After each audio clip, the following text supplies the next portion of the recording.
Selon des responsables de la sécurité en République démocratique du Congo, les rebelles du M23 sont entrés dans la ville de Bukavu samedi soir après que les troupes gouvernementales se sont retirées pour éviter les affrontements dans cette ville densément peuplée.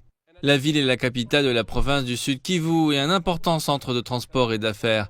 Les autorités congolaises n'ont pas confirmé la chute de la ville, mais le porte-parole des rebelles du M23 indique qu'ils en ont désormais le contrôle.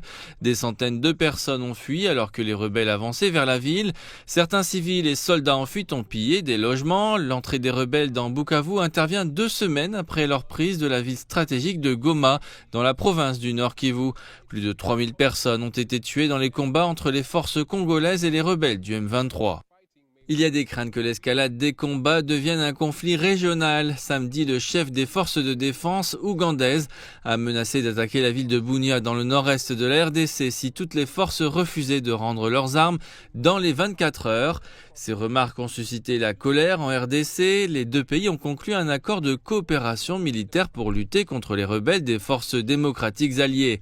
Le secrétaire général des Nations Unies, Antonio Guterres, a déclaré qu'un conflit régional devait être évité à tout prix.